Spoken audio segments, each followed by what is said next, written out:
تبارك الذي نزل الفرقان على عبده ليكون للعالمين نذيرا.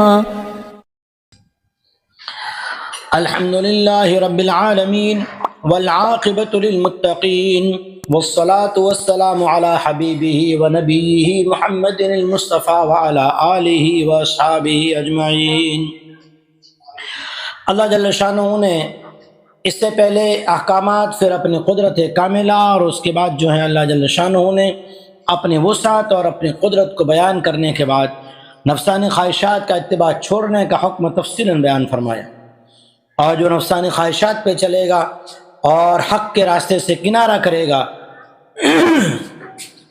اللہ جل شانہ نے فرمایا کہ ان تمام اعمال کی اللہ کو خبر ہے۔ پھر تفصیلی ایمان اور عقائد، اور اس کے بعد ان تفصیلی ایمانیات سے، عقائد سے اگر کوئی ہٹ جاتا ہے اور کفر ہی اختیار کرتا چلا جاتا ہے، ایمانیات کو جان کر بھی کفر میں بڑھتا چلا جاتا ہے،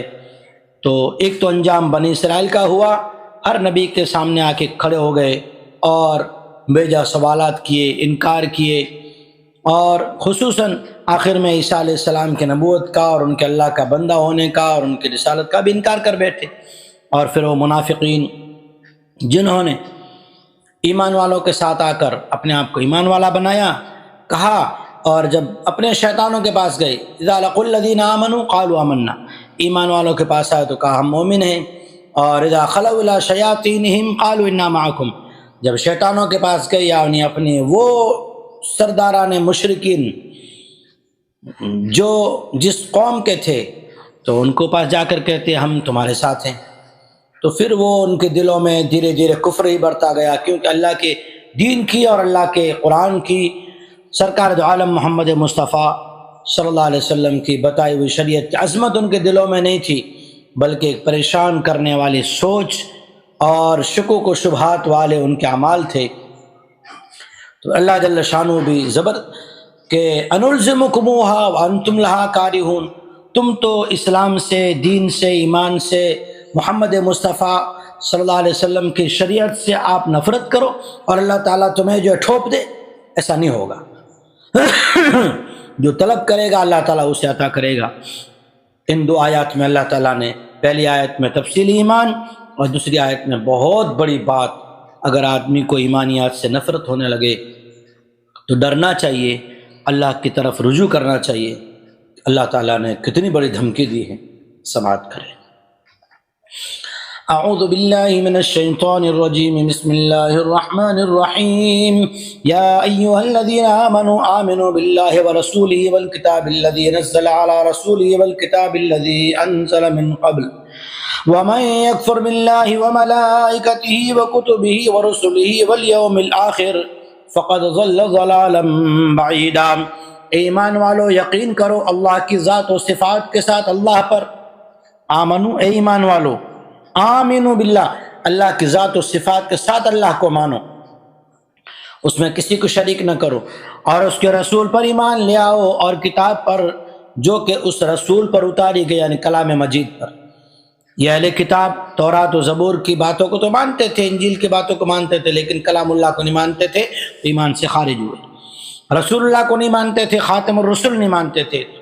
خارج از ایمان ہوئے۔ والکتاب الذی انزل من قبل، اور ان کتابوں پر بھی ایمان لے آؤ جو پہلے اللہ نے اتاری ہے، جو پہلے نازل ہوئی ان پر بھی ایمان لے آؤ۔ اور جو بھی اللہ کی ذات و صفات کا انکار کرے، اس کے فرشتوں کا، اس کی کتابوں کا، اس کے رسولوں کا، اور قیامت کے دن کا، آخرت کا انکار کرے، فقد ضل ضلالا بعیدا، وہ بہت دور چلا گیا ہدایت کے راستے سے۔ ضل ضلالا بعیدا کا ترجمہ بعض مفسرین نے یہ کیا ہے کہ ضل ضلالن کہتے ہیں راستے سے شکوک و شبہات اور اس کے اندر وہم اور دنیا کی زیب و زینت دیکھ کر اور آخرت کے بارے میں یقین میں شک ہو جانا کہ مرنے کے بعد کس نے کیا دیکھا ہے۔ یا آخرت کے بارے میں خصوصاً اللہ نے اس لیے کہا تاکہ ایمان والے کہیں شک میں مبتلا نہ ہو جائیں، بلکہ تینوں باتوں کا یقین رکھیں، توحید کا بھی، رسالت کا بھی، اور آخرت کا بھی۔ ان الذين آمنوا ثم كفروا ثم آمنوا ثم كفروا ثم ازدادوا كفرا لم يكن الله ليغفر لهم ولا ليهديهم سبيلا۔ بے شک جن لوگوں نے ایمان قبول کیا پھر کافر ہو گئے، اللہ نے انہیں ایمان کی دولت دی، پھر انکار کر بیٹھے، پھر ایمان لائے، پھر انکار کر بیٹھے، پھر کفر میں ہی بڑھتے چلے گئے، اللہ تعالیٰ ان کے گناہوں کو معاف بھی نہیں کرے گا اور انہیں سیدھی راستے کی ہدایت بھی نہیں کرے گا۔ اس لیے کہ بہت بڑا انعام ایمان پانے کے بعد، بہت بڑی دولت محمد رسول اللہ صلی اللہ علیہ وسلم جیسی پانے کے بعد، اسلام کی نعمت حاصل کرنے کے بعد بھی کفر میں چلے جانا، اور پھر اپنے اختیار سے آنکھوں دیکھ کر بھی، تجربہ کر کر بھی ایمان سے دور جانا اور کفر اختیار کرنا۔ جب اختیاری طور پہ انہوں نے اپنے لیے وہ چوز کر لیا کفر کو، تو اللہ جل شانہ فرماتے ہیں کہ اگر ایمان کے کفر کے بعد پھر ایمان لے آتے تو الاسلام یہدم ما کان قبلہ، اسلام لانے کی وجہ سے ان کے اگلے گناہ سارے معاف ہو جاتے، لیکن پھر یہ بار بار اسی میں جا رہے ہیں اور اسی کو قلبی طور پر دل میں اسی کو پسند کر رہے ہیں۔ پھر اللہ جل شانہ بے پرواہ بادشاہ ہے، ولا لیہدیہم سبیلا، انہیں سیدھے راستے کی ہدایت کی ضرورت ہی نہیں ہے، تو اللہ جل شانہ ہدایت کیوں کر دے۔ بشر المنافقین بان لہم عذابا الیما، ایسے منافقین کو دردناک عذاب کی خوشخبری سنا دیجئے۔ اللہ جل شانہ ہمیں ایمانیات پر یقین کامل نصیب فرمائے، اسلام کی، ایمان کی،